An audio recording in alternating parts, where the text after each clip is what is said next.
Hi everybody, Saturday the 6th of July. You can probably hear something running in the background.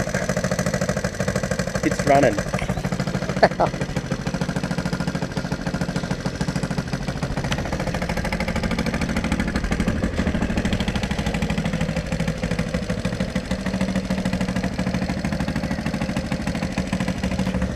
So yeah, she's idling pretty good. I think it's going to need you know, like a good motorbike mechanic to make sure the timing's spot on and the new carb is dialed in right. And because I find when I turn the choke off, it idles pretty good, but then over time it starts to drop a little bit and it almost wants to stall. So then you've got to, you know, if you're just sitting there on the bike, you got to sort of just flick the choke down again to keep it running, like I've done now. So flick the choke up, which I've just done, you can hear it dropping. But if I flick the choke down, it's alright. I have played around with the idle screw here, but you know, it could be a slight timing problem as well. I've taken it for a ride up the road. It goes really, really well. The only thing that is still not working properly are the back brakes.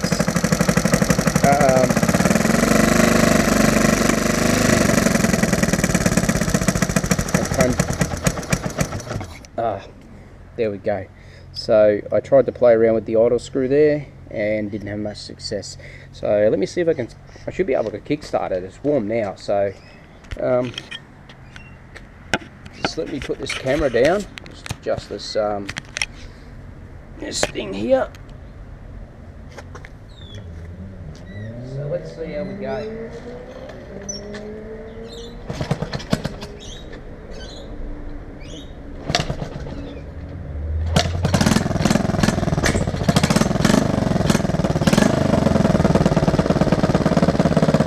Okay, that's with the choke on, guys. There is a slight backfire, so the timing could be slightly out, but it could also be because I'm running this two-stroke exhaust on a four-stroke,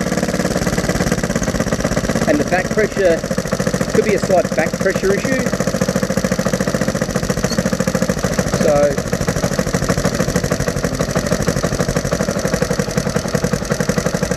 So yeah, I'm gonna have to take it down to the hunter dealer anyway, who does roadworthies and recreational registration.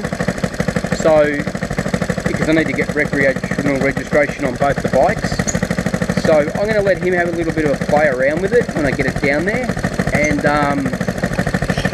see if he can get it running a little bit better with this two-stroke exhaust on it. But you know, I'm pretty happy after all these years of this bike sitting idle, 6 years nearly since that engine's been started. I didn't have much issue getting it going, so pretty happy. But you can hear it. It's just idling away on choke. So it's got to be fuel air mixture.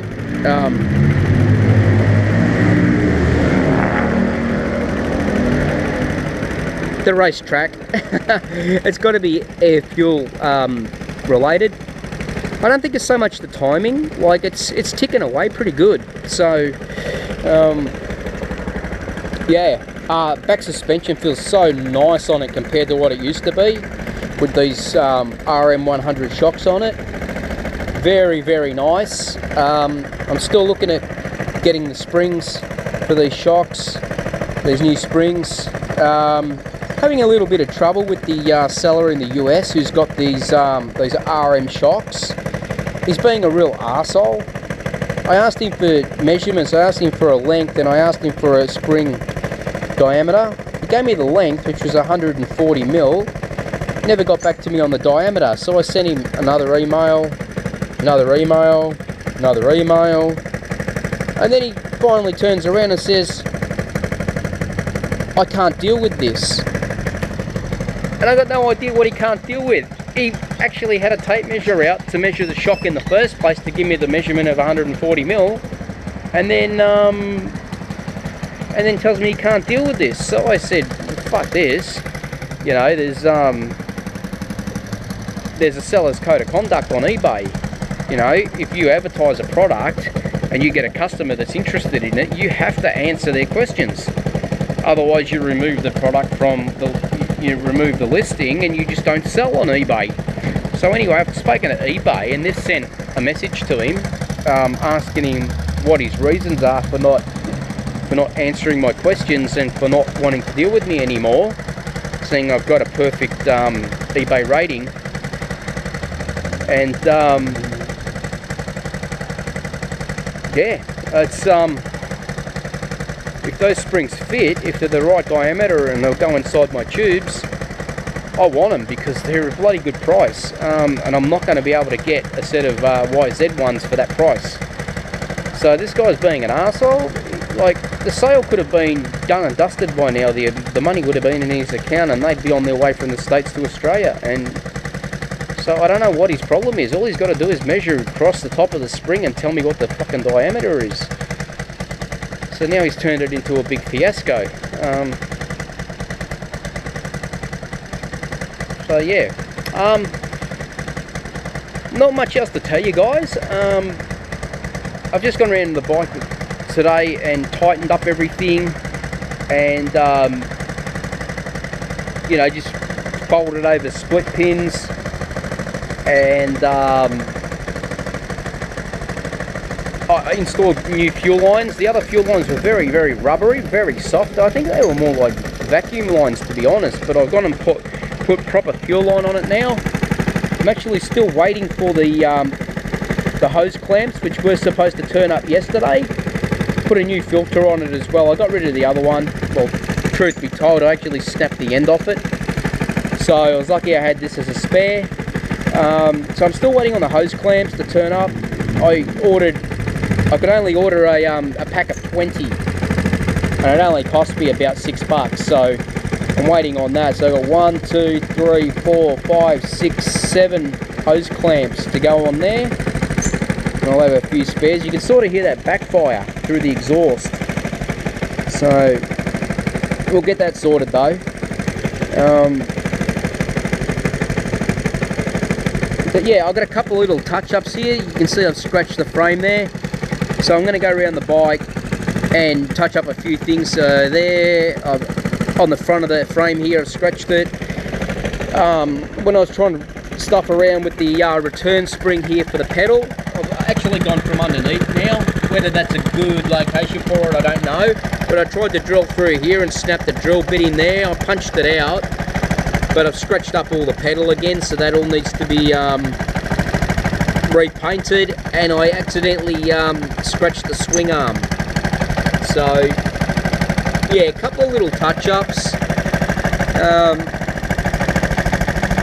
But you got to expect these things when you build a bike.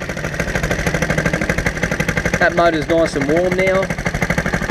You know, we've been filming this for 8 minutes 30, 8 minutes 40. Stalled once because I turned the choke off. But yeah, she's running pretty consistent. So hopefully she'll run another 30 years, another 40 years. But yeah, it's not looking too bad, guys. I'm pretty happy with the outcome for what it is, and you know, probably for the amount of times my sister's going to ride it, you know, it's turned out a pretty good bike. It's probably spent way too much money on it, but that's the thing. You start on a project, you can't abandon it halfway through the process, so you just keep spending until you finish it. I don't know if I would have picked this up the other night in the footage being dark, but you could probably see the bracket I made there for the exhaust. So that was a bit of scrap metal I got from work, and I cut it down and bent it, and it's powder coated. It's got a really thick powder coating on it, so I don't need to paint it. See the little exhaust tip sticking out the back there? It was actually putting out a little bit of smoke was putting out a little bit of smoke before. Could be due to the fact that, number one, the fuel that I put in the tank is probably, God, I don't know how old that would be. Probably more than a year old, so it's probably stale fuel to start with. But I got like 6 5-litre fuel cans of that fuel in my shed, which I've been using in my lawnmowers. My lawnmowers are 2-stroke, so it didn't really matter that the fuel was stale when it's been mixed with oil, but this is 4-stroke, so probably needs some clean fuel in it. So there's a little bit of smoke, and as I said, the carby sort of needs tweaking. And once that gets done, I think we'll pretty much be right to go. Everything should be good.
Okay, I've been riding it around now for a couple of hours, just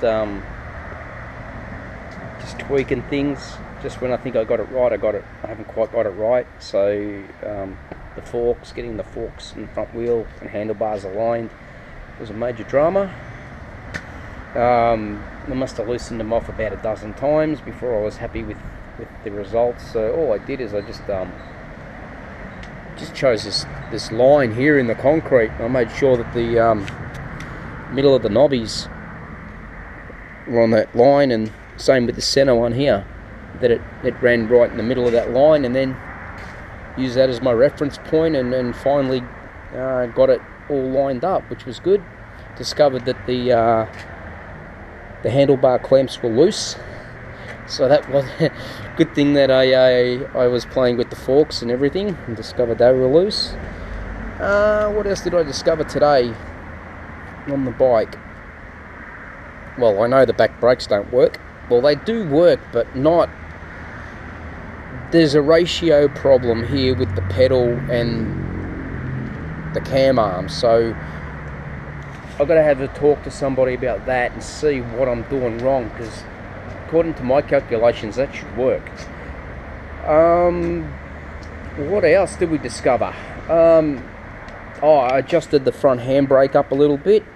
I wasn't quite getting that throw you over the handlebars effect that I used to have, even with the old brake pads in it. So we've got that working really, really well now.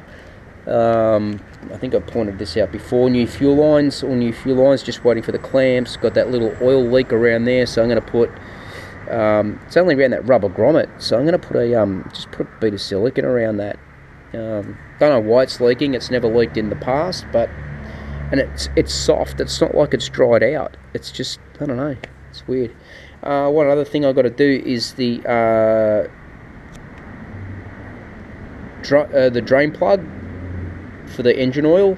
I need to get a new plastic washer for that. There's a slight leak coming from that as well, so I will go down to Honda and get a sump plug, drain plug washer for that, and I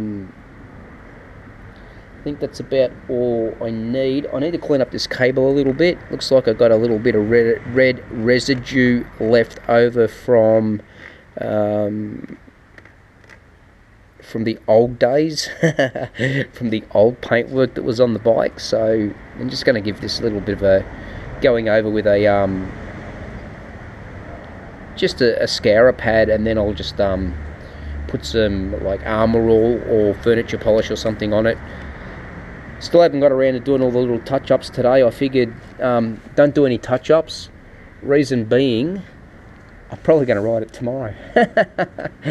So yeah, I got the thumbs up from 3 local kids, only young tackers, probably about 16, 17 years old by the looks of it. Got off the train across the road, saw me riding this down the street, called me over. They were absolutely blown away with it. They couldn't believe that it was like 6 bikes in one. Two of the dudes got it. One dude just didn't get it. He couldn't believe that you could bolt 6 different bikes together and actually build one bike. So they reckon it's awesome. They said, man, that looks like a new bike. It looks bloody awesome. It's great. One thing I did find that I will need to sort of look at probably when I get back from my trip to the UK is the seat. As you can see, I'm starting to get a bit of a crease there, so things are stretching and settling in, and there's a little bit of a crease there, so I can pull that crease out. I just have to staple it in a bit tighter, and whilst I'm doing it I might have a bit more of a look at these folds here, these rabbit ears I call them. See if we can get those to set a little bit better, and maybe accommodate for that that tank strap too. Maybe take a little bit more foam out of there so that sits flush up against the tank rather than sticking out like that, because it, yeah, I do like that rise in the seat though. I found that was great. It kept me from sliding onto the tank, believe it or not, even though it's so minor. It was a really it's a good idea, but if I take the foam out I'm going to probably lose that, so I might just do the rabbit ears and maybe leave that high. I don't know, we'll suss it out. What other little issues did I come across today? The exhaust.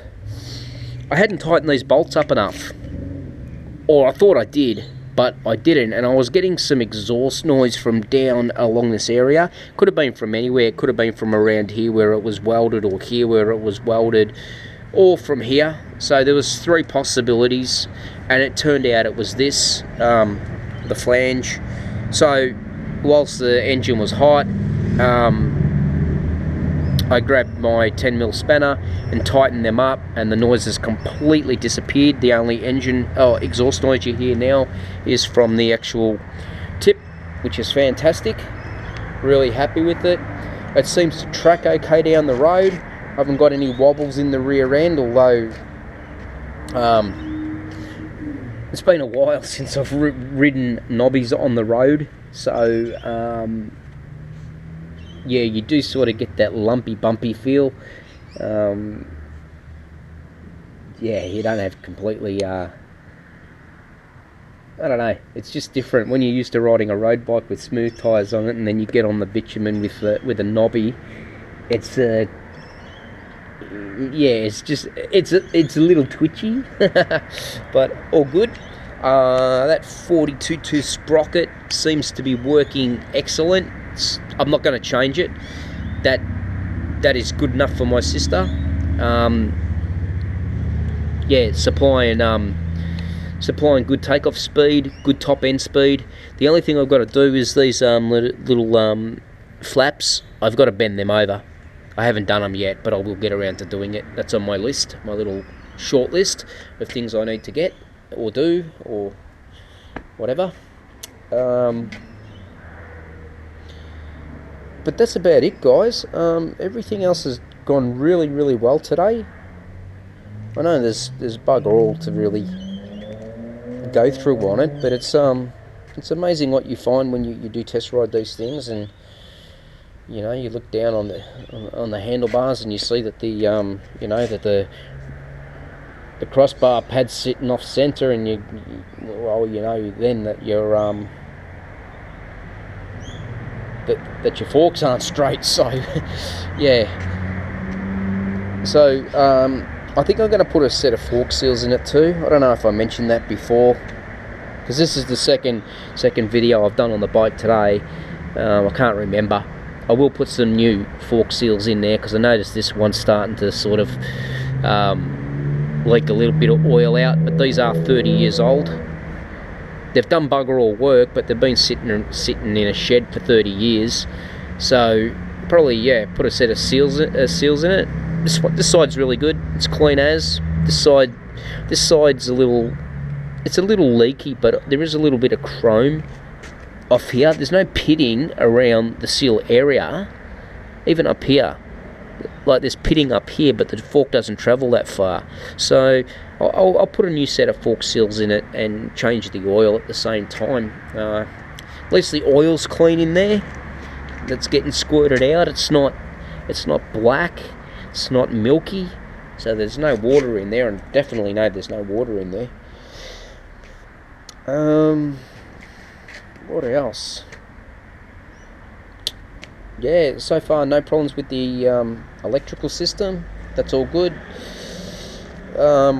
It seems to be starting first kick now.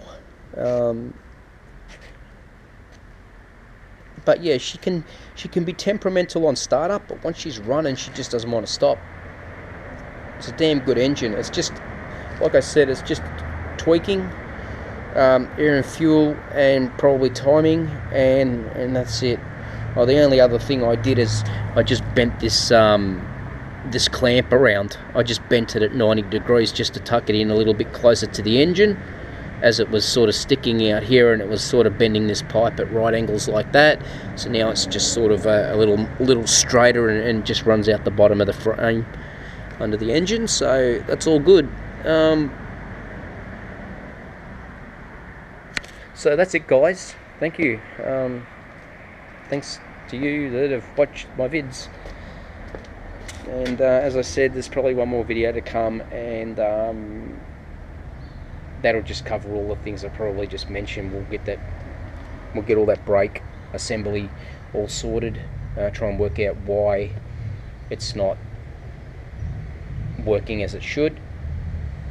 It's fine when it's up on a stand, motorcycle stand, and you spin the wheel and you hit the pedal, it works great. But when you're actually riding it, you've almost got to like shove the pedal down to the bitumen to try and get it to pull up. So I don't know what the story with that is. But yeah, once I've done all the little bits, hose clamps and sump plug and brakes, and maybe all the touch-ups and everything, I'll shoot that last video, and it'll be a nice short one hopefully, and then we'll move on to the next project. Give me probably a couple of weeks after I get back from the UK, and I'll have all these little bits and pieces done on the XR, have the battery for the Atomic, and we'll be ready to go and get those bikes put on recreational registration.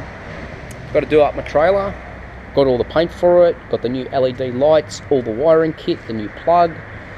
I've got to buy some C-channel. As you can see, there's some holes in here. This used to be a bike trailer for me.